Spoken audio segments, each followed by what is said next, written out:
నమస్తే, welcome to our channel. నేను మీ journalist Anil. T20 world cup final మహాసంగ్రామానికి సర్వం సిద్ధం అయిపోయింది.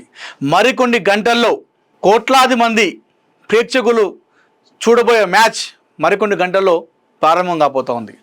ఇప్పుడు ప్రపంచ దేశాలన్నీ అటు ఇరాన్, అమెరికా, ఇజ్రాయెల్ వైపు చూస్తుంటే మరికొన్ని దేశాలు ఏ దేశాలు అయితే క్రికెట్ చూస్తాయో ఆ దేశాలన్నీ కూడా రేపు జరగబోయే అహ్మదాబాద్లో జరగబోయేటువంటి T20 వరల్డ్ కప్ ఫైనల్ మ్యాచ్పై చాలా ఆసక్తిగా చూస్తూ ఉన్నారు. రేపు రాత్రి 7 గంటలకు ఇండియా వర్సెస్ న్యూజిలాండ్ ఫైనల్లో తలబడబోతున్నాయి. అటు రెండు జట్లు కూడా తగ్గఫారు ఉన్నాయి. న్యూజిలాండ్ టీం చూసుకుంటే ఈ వరల్డ్ కప్ ఆద్యంతం కూడా చాలా ఆకట్టుకుంది. అటు బౌలింగ్లో కావచ్చు, బ్యాటింగ్లో కావచ్చు, ఫీల్డింగ్లో కావచ్చు, అదేవిధంగా ఆల్రౌండర్ ప్రదర్శనతో న్యూజిలాండ్ జట్టు చాలా అంటే చాలా పకడ్బందీగా ఉందని చెప్పుకోవాలి ఆ టీం.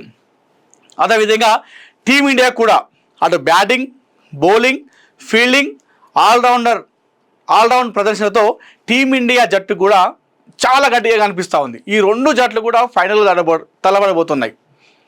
ఇండియా న్యూజిలాండ్ని మనం ఏ మాత్రం కూడా తక్కువ అంచనా వేయడానికి వీలు లేదు. ఎందుకంటే ఈ వరల్డ్ కప్లో మన ఇండియా ఇప్పటి వరకు ఈ సెమీఫైనల్ వరకు కూడా మన ఇండియా ఓడిపోయింది కేవలం సౌత్ ఆఫ్రికా పైన మాత్రమే.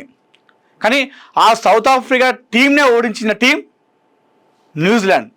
సో ఏ మాత్రం కూడా మనం ఇక్కడ న్యూజిలాండ్ని తక్కువ చేసి చూసేటువంటి అవకాశం అస్సలకే లేదు. సో చాలా తగ్గఫారు ఉంది. ఇరు జట్లు కూడా నువ్వా నేనా అన్నట్టుగా రేపు మ్యాచ్ జరగబోతూ ఉంది. వన్ సైడెడ్గా అయితే ఎక్కడ కూడా మనకు కనిపించేది రేపు జరగబోయే మ్యాచ్ ఆఖరి బాల్ వరకు కూడా తీవ్ర ఉత్కంఠ ఉండేటువంటి అవకాశం అయితే ఖచ్చితంగా ఉంది. అలా ఉన్నాయి, సమఉజ్జీగా ఉన్నారు రెండు జట్లు కూడా. అయితే టీమిండియాలో గత కొన్ని మ్యాచ్లు చూసుకుంటే టీంలో కొంతమంది ఆటగాళ్ళ వల్ల తలనొప్పిగా మారింది ప్రస్తుతం ఉన్నటువంటి టీం.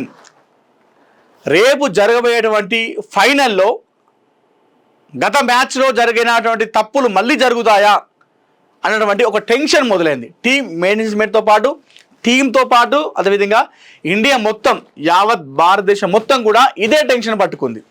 ఎందుకంటే గత టోర్నమెంట్లో చూసుకుంటే అభిషేక్ శర్మ ఫామ్ ఏ విధంగా ఉందో మనందరికీ తెలిసిందే. అభిషేక్ శర్మని ఖచ్చితంగా ఈ T20 వరల్డ్ కప్లో సెలెక్ట్ చేయాలి. అతను ఉంటే మ్యాచ్ స్వరూపాన్ని మార్చేస్తాడు, వన్ సైడ్గా ఆడతాడు. అభిషేక్ శర్మ టీంలో ఉన్నట్టయితే టీమ్ స్కోర్ 300 పైచిలుకు దాటేటువంటి అవకాశం ఉంది. కాబట్టి సో అభిషేక్ శర్మని ఈ T20 వరల్డ్ కప్లోకి తీసుకోవాలని చెప్పేసి అటు సెలెక్టర్లు, టీం మేనేజ్మెంట్తో పాటు యావత్ భారతదేశం మొత్తం కూడా కోరుకుంది. ఎందుకంటే గతంలో అభిషేక్ శర్మ ఆడిన మ్యాచ్లు కావచ్చు, అతను విధ్వంసం చేసినటువంటి తీరు కావచ్చు, దీన్ని చూసినటువంటి అందరూ కూడా అభిషేక్ శర్మను తీసుకోవాలని చెప్పేసి అన్నారు.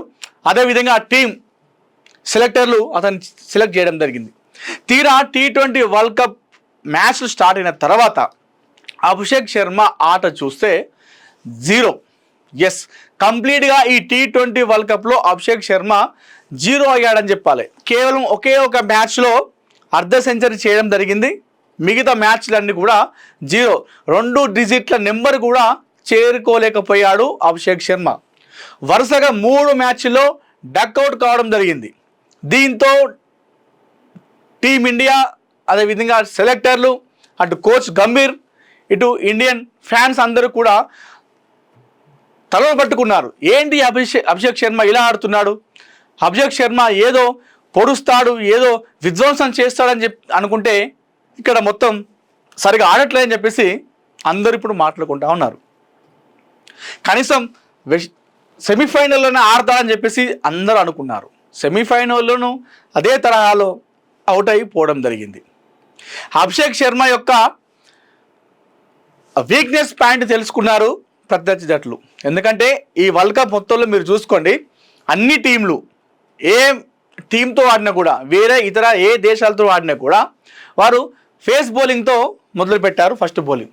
కానీ ఇండియాతో ఆడినప్పుడు మాత్రమే స్పిన్నర్లను రంగంలోకి దించడం జరిగింది ప్రత్యర్థి జట్లు. ఎందుకంటే గేమ్ ప్లాన్ అభిషేక్ శర్మను స్పిన్ బౌలింగ్తో మొదటి ఓవర్లు వేసినట్టయితే అవుట్ అవుతాడని చెప్పేసి ప్రత్యర్థి జట్లు ఇది గమనించి సో గేమ్ ప్లాన్తో రావడం జరిగింది. ఆ గేమ్ ప్లాన్లో టీంలు అన్నీ కూడా సక్సెస్ అయినాయి. అభిషేక్ శర్మ 0 కావడం జరిగింది. ఆ టీంలు వేసినటువంటి ప్లాన్లో దొరికిపోయాడు ఈజీగా అభిషేక్ శర్మ. సో ఇంతకీ మరి అభిషేక్ శర్మ ఫైనల్లో ఆడుతున్నాడా లేడా, రేపు ఆడిపించుకుంటే కనీసం రేపైనా ఆడతాడా, లేదా ఇన్ని రోజులు ఉన్నటువంటి ఫామ్నే కొనసాగించి రేపు కూడా అదే విధంగా ఆడతాడా, రేపు అభిషేక్ శర్మని ఇంతకీ సెలెక్టర్లు ఉంచుతున్నారా, కోచ్ దీనిపైన ఏమనుకుంటున్నారు, టీమిండియా ప్లేయర్లు కూడా ఏమనుకుంటున్నారు, సో ఇంతకీ అభిషేక్ శర్మ రేపు ఇన్ ఆర్ అవుట్ ఉన్నాడా లేడా, ఒకవేళ లేకపోతే అతని ప్లేస్లో ఎవరిని తీసుకొస్తారు, రేపు టీమిండియా జట్టు ఆడబోయేటువంటి 11లో ఎవరు ఉండబోతున్నారో ఒకసారి మనం మాట్లాడుకుందాం. మామూలుగా ఈ T20 వరల్డ్ కప్లో ఎవరెవరిని సెలెక్ట్ చేశారో మనం ఫస్ట్ ఒకసారి చూద్దాం. సో ఈ T20 వరల్డ్ కప్లో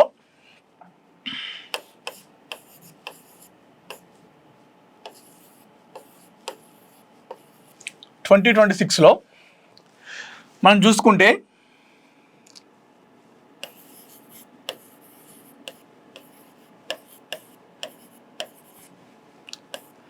అభిషేక్ శర్మ,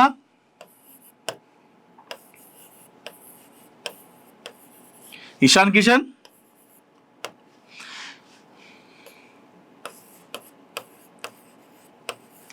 సంజు శాంసన్,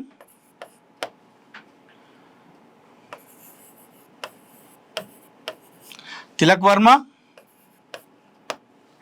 అదేవిధంగా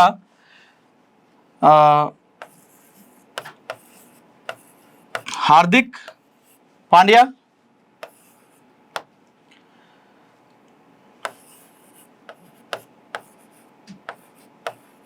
అక్షర్ పటేల్, నెక్స్ట్ చూసుకుంటే కెప్టెన్ సూర్యకుమార్ యాదవ్,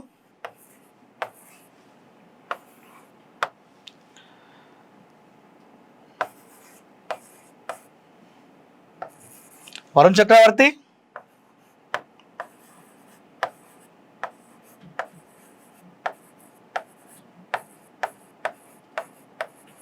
హర్షదీప్ సింగ్,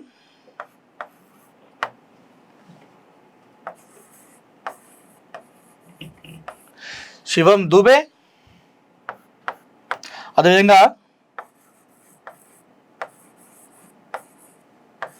జస్ప్రీత్ బుమ్రా. నెక్స్ట్ చూసుకుంటే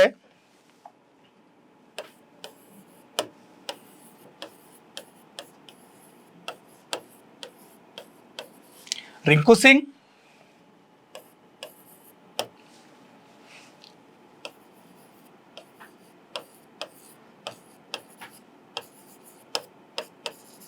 వాషింగ్టన్ సుందర్,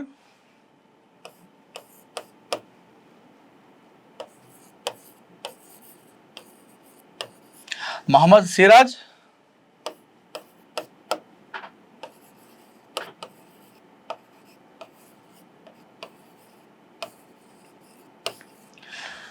ఇది అభిషేక్ శర్మ, ఇషాన్ కిషన్, సంజు శాంసన్, తిలక్ వర్మ, హార్దిక్ పాండ్యా, అక్షర్ పటేల్, సూర్యకుమార్ యాదవ్, వరుణ్ చక్రవర్తి, హర్షదీప్ సింగ్, శివన్ దూబే, జస్ప్రీత్ బుమ్రా, రింకు సింగ్, వాషింగ్టన్ సుందర్, మహమ్మద్ సిరాజ్, హర్షిత్ రాణా. సో ఈ T20 వరల్డ్ కప్లో 2026 వరల్డ్ కప్ గాను వీళ్ళందరికీ ఫామ్ ఉన్న నేపథ్యంలో ఈ 15 మందిని సెలెక్ట్ చేసుకోవడం జరిగింది టీమిండియా సెలెక్టర్లు. సో ఈ 15 మందితోనే ఈ వరల్డ్ కప్ అనేది మనలో మొదలుపెట్టారు. అయితే గత కొన్ని రోజులుగా సూపర్ 8కి వచ్చిన తర్వాత సూపర్ 8లో ఆల్మోస్ట్ ఓవరాల్గా అంటే ఈ వరల్డ్ కప్ మొత్తం కూడా ఏదైతే నేను లిస్ట్ రాసినో సో వీళ్ళనే ఆడిపించుకోవడం జరిగింది. అభిషేక్ శర్మ, ఇషాన్ కిషన్, సంజు శాంసన్, తిలక్ వర్మ, హార్దిక్ పాండ్యా, అక్షర్ పటేల్, సూర్యకుమార్ యాదవ్, వరుణ్ చక్రవర్తి, హర్షదీప్ సింగ్, దూబే, బుమ్రా. సో వీళ్ళనే ఆడిపించుకున్నారు. ఒకే ఒక మ్యాచ్లో సౌత్ ఆఫ్రికా జరిగినటువంటి మ్యాచ్లో సూపర్ 8లో అక్షర్ పటేల్ ప్లేస్లో అక్షర్ పటేల్ని కాదని చెప్పేసి వాషింగ్టన్ సుందర్ని తీసుకోవడం జరిగింది సూపర్ 8లో. అయితే ఆ మ్యాచ్ మనం ఓడిపోయిన తర్వాత అందరూ కూడా ఎందుకు అక్షర్ పటేల్ని తీసుకున్నారు, తీసేసి వాషింగ్టన్ సుందర్ని ఎందుకు పెట్టుకున్నారని చెప్పేసి చాలా విమర్శలు వచ్చినాయి. ఆ విమర్శలు రావడంతో నెక్స్ట్ మ్యాచ్ నుండి మళ్ళీ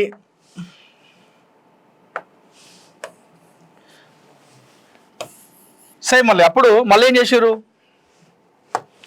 వాషింగ్టన్ సుందర్ని వద్దని చెప్పి మళ్ళీ ఒకసారి అక్షర్ పటేల్నే కొనసాగించారు. వీళ్ళందరూ సెలెక్ట్ చేసుకున్నప్పుడు కూడా ఈ 11 మందితోనే ఇప్పుడు ఏదైతే స్కిల్ కనిపిస్తుందో ఈ 11 మందితోనే ఈ T20 వరల్డ్ కప్ మొత్తం కూడా జరిగింది. ఈ నలుగురిని బెంచ్కే పరిమితం చేయడం జరిగింది. సో అంటే ఎవరికైనా ఇందులో ఏదైనా సరిగా ఆడకపోయినా ఏదైనా ప్రాబ్లం వచ్చినా సో వీళ్ళని తీసుకునేటువంటి ఛాన్స్ ఉందన్నట్టు. అయితే ఈ వరల్డ్ కప్ మొత్తం కూడా ఇదే టీంని కన్ఫర్మ్ చేయడం జరిగింది, ఇదే టీంకి ఛాన్స్ ఇవ్వడం జరిగింది, అటు సెలెక్టర్లు కావచ్చు, కోచ్ కావచ్చు. అయితే గత కొన్ని మ్యాచ్లలో చూసుకుంటే అభిషేక్ శర్మ చాలా అసలు అంచనాలు ఎంత పెంచుకున్నామో దాని దగ్గర కూడా రీచ్ కాలేకపోయాడు అభిషేక్ శర్మ. మొత్తం కూడా ఫ్లాప్ కావడం జరిగింది. అయినప్పటికీ అటు లీగ్ మ్యాచ్లో కావచ్చు, సూపర్ 8లో కావచ్చు, అదేవిధంగా సెమీఫైనల్లో కావచ్చు, ఇవన్నీ మ్యాచ్లు సరిగా ఆడలేకపోయినప్పటికీ కూడా సెలెక్టర్లు అదేవిధంగా హెడ్ కోచ్ ఎవరిని వద్దని చెప్పి ఇందులో రింకు సింగ్ కూడా ఉన్నాడు, వీళ్ళందరినీ కాదని చెప్పేసి ఇవ్వకుండా అభిషేక్ శర్మకే ఛాన్స్ ఇచ్చుకుంటూ వెళ్ళడం జరిగింది. సో సెమీఫైనల్ వరకు కూడా అదే జరిగింది. సెమీఫైనల్లో కూడా అభిషేక్ శర్మ ఫ్లాప్ కావడం జరిగింది. కేవలం 9 పరుగులకే అవుట్ అయి వెళ్ళిపోవడం జరిగింది. సేమ్ ప్రత్యర్థి జట్ల గేమ్ ప్లాన్తో రావడం జరిగింది, స్పిన్ బౌలింగ్తో. రేపు జరగబోయేటువంటి మ్యాచ్లో అభిషేక్ శర్మ ఉండట్లేదు అని చెప్పేసి చాలామంది అంటున్నారు, అభిషేక్ శర్మ ఆడద్దు అని చెప్పేసి చాలామంది అంటున్నారు. ఒకవేళ అభిషేక్ శర్మని కనుక మొత్తం కూడా ఫ్లాప్ అయిపోయిన టోర్నమెంట్, అభిషేక్ శర్మని కనుక ఒకవేళ రేపు తీసుకోకపోతే అతని ప్లేస్ని ఎవరు రీప్లేస్ చేస్తారు? అభిషేక్ శర్మను రీప్లేస్ చేసేటువంటి బ్యాట్స్మెన్ కూడా ఉండాలి కదా. ఇప్పుడు అతను వద్దన్నప్పుడు అది ఓకే, అభిషేక్ శర్మ ఈ టోర్నమెంట్ మొత్తం ఆడట్లేదు, అది పాయింటే, సో తీసేయాలని చెప్తున్నారు. మరి అభిషేక్ శర్మలా ఆడేటువంటి బ్యాట్స్మెన్ కూడా ఉండాలి కదా. రింకు సింగ్ ఉన్నాడు, కానీ రింకు సింగ్ అభిషేక్ శర్మ అంతా ఆడగలడా, అంత హిట్టింగ్ చేయగలడా? ఓపెనింగ్ వచ్చినంటే చాలా తక్కువ, అభిషేక్ శర్మతో పోలిస్తే చాలా తక్కువ. అట్లా అని చెప్పేసి రింకు సింగ్ ఏం తక్కువ కూడా కాదు, ఆయన బ్యాటింగ్ మనకు తెలుసు. ఐపీఎల్లో కోల్కత్తాని లాస్ట్ ఓవర్లో 5 బాళ్లకు 5 సిక్స్లు కొట్టాలన్నప్పుడు రింకు సింగ్ కొట్టి గెలిపించిండు, 5 సిక్స్లు వరుసగా కొట్టి గెలిపించిండు, తక్కువ ఏం కాదు. కాకపోతే అభిషేక్ శర్మకు ఉన్నటువంటి ఫామ్తో పోలిస్తే, ఇతనికి ఉన్నటువంటి బ్యాటింగ్ స్ట్రైక్ రేట్తో పోలిస్తే రింకు సింగ్ తక్కువ. అదేవిధంగా రింకు సింగ్ కూడా ఈ ఏదైతే ఇప్పుడు ఉందో ఈ టోర్నమెంట్ ఉందో ఫామ్ కూడా అంతంత మాత్రమే ఉంది. సేమ్ అభిషేక్ శర్మ లాగానే ఫామ్లో లేడు, అంతంత మాత్రమే ఉంది. మరి ఇప్పుడు అభిషేక్ శర్మను తీసేస్తే వద్దనుకుంటే ఆయనలా బ్యాటింగ్ చేసేటువంటి వ్యక్తి కావాలి. మరి ఇక్కడ రింకు సింగ్కి ఫామ్ అంతంత మాత్రమే ఉంది, ఎక్కువ కూడా లేదు. సో మరి రేపు అభిషేక్ శర్మను వద్దని చెప్పేసి రింకు సింగ్కే ఛాన్స్ ఇస్తారా అనేటువంటి కొన్ని కనిపిస్తూ ఉన్నాయి. అదొకసారి చూసుకుంటే అభిషేక్ శర్మను మరొకసారి చాలామంది అంటూ ఉన్నారు, అభిషేక్ శర్మ కనుక ఒకవేళ అతను ఎప్పుడు ఆడతాడో ఎవరికి తెలియదు, అతను ఆడితే మాత్రం ఖచ్చితంగా ఒక విధ్వంసకరమైనటువంటి బ్యాటింగ్ చేస్తాడు, ప్రత్యర్థులకు చెమటలు పట్టిస్తాడు, టీమ్ స్కోర్ 300 పైచిలకు దాటేటువంటి అవకాశం కూడా ఉంటుంది. అభిషేక్ శర్మ ఆడితే అతని బలం, అతని ఏ ఇన్నింగ్స్లో ఎప్పుడు ఎలా ఆడతాడో తెలియదు, ఖచ్చితంగా ఈ ఫైనల్లో ఆడిపించుకోవాలని చెప్పేసి చాలామంది అంటూ ఉన్నారు. మరి ఆడిపించుకుంటే ఫైనల్లో కూడా అదే తరహాలో 5-0, 9 కొట్టి అవుట్ అయితే ఎట్లా అని చెప్పేసి చాలామంది. ఎందుకంటే ఓపెనింగ్ బ్యాటింగ్ అనేది T20 వరల్డ్ కప్ ఫైనల్, అది ఆషామాషి కాదు.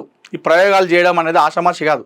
T20 world cup final first ఎవరైతే బ్యాటింగ్ దిగుతారో వారి భాగస్వామ్యం కనీసం ఒక 100 పరుగులు వచ్చినట్టయితే, 100 పరుగులు కనీసం వచ్చినట్టయితే, కనీసం 10 ఓవర్లు ఆడినట్టయితే, ఇద్దరు కలిసి ఓపెనింగ్ శుభారంభం ఇచ్చినట్టయితే టీమ్ స్కోర్ ఎక్కువ పోయేటువంటి అవకాశం ఉంటుంది.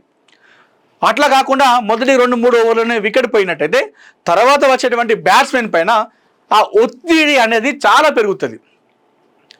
సో ఈ ఓవరాల్ ఈ వరల్డ్ కప్ మొత్తం కూడా అభిషేక్ శర్మ అదే చేసిండు, మొదటి 2 ఓవర్లకే అవుట్ కావడం జరిగింది. సో మరి రేపు అభిషేక్ శర్మ ఈ ఇంత ఫ్లాప్ల తర్వాత రేపు కూడా ఛాన్స్ ఇస్తారా, లేదంటే అభిషేక్ శర్మ పక్కన పెట్టి రింకు సింగ్కి జై కొడతారా అనేది మనకి ఇంకా క్లారిటీ లేదు. ఒకవేళ అభిషేక్ శర్మ యొక్క బ్యాటింగ్, అతని స్ట్రైక్ రేట్, అతని ఇన్నింగ్స్ అందరూ తెలుసు, సెలెక్టర్లు కావచ్చు, ఇటు హెడ్ కోచ్కి అందరూ తెలుసు. నాకు తెలిసి అభిషేక్ శర్మ రేపు తీసేస్తారు అనే దాంట్లో అయితే ఎలాంటి నమ్మకం అయితే లేదు. ఖచ్చితంగా అతన్ని ఉంచుకుంటారు అనేది నేనైతే అనుకుంటున్నాను. ఒకవేళ వద్దు అని చెప్పేసి అటు హెడ్ కోచ్ గారు వీళ్ళందరూ మాట్లాడుకుంటే మాత్రం అభిషేక్ శర్మ ప్లేస్లో రింకు సింగ్కి ఛాన్స్ ఇచ్చే అవకాశం ఉంది. సో నెక్స్ట్ చూసుకుంటే మిగతా వాళ్ళందరూ కూడా చాలా బాగా ఆడుతున్నారు. ఇషాన్ కిషన్లో రేపు జట్టులో ఎలాంటి మార్పు ఉండదు, ఆడిపించుకుంటారు. సంజును కూడా రీప్లేస్ ఏమి ఉండదు, తిలక్ వర్మ కూడా ఎలాంటి రీప్లేస్ ఉండదు, హార్దిక్ పాండ్యాలో కూడా ఎలాంటి రీప్లేస్ ఉండదు, అక్షర్ పటేల్ కూడా ఎలాంటి రీప్లేస్ ఉండదు, కెప్టెన్లో కూడా ఎలాంటి రీప్లేస్ ఉండదు. అదేవిధంగా హర్షదీప్ సింగ్లోనూ ఎలాంటి మార్పు ఉండదు, శివం దుబేలోనూ ఎలాంటి మార్పు ఉండదు, బూమ్రాలోనూ ఎలాంటి మార్పు ఉండదు.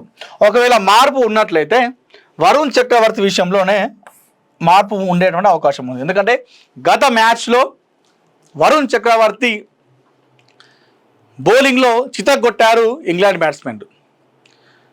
సో అతను గతంలో చూసుకుంటే వరుణ్ చక్రవర్తి వికెట్లు తీస్తాడు, అదేవిధంగా బ్యాట్స్మెన్ కట్టడి చేస్తాడనే ఒక పేరు ఉండదు. కానీ ఈ వరల్డ్ కప్లో అది కాస్త తక్కువైపోయింది. మరీ ముఖ్యంగా సెమీఫైనల్లో మాత్రం వరుణ్ చక్రవర్తి బౌలింగ్ ఏ మాత్రం కూడా పనిచేయలేదు. అతని బౌలింగ్లో అసలు రన్స్ అనేది విపరీతంగా ఇవ్వడం జరిగింది వరుణ్ చక్రవర్తి. సో మొన్నటి మ్యాచ్ నేపథ్యంలో వరుణ్ చక్రవర్తి ప్లేస్ని రీప్లేస్ చేస్తారు అనేటువంటి టాక్ నడుస్తూ ఉంది. మరొకవేళ వరుణ్ చక్రవర్తి ప్లేస్ని రీప్లేస్ చేస్తే ఇందులో ఎవరికి ఇచ్చేటువంటి ఛాన్స్ ఉంటుంది అనేది మనం చూసుకోవాలి. సార్ ఇందులో ఇంకొక వ్యక్తి మనం మర్చిపోయినాం,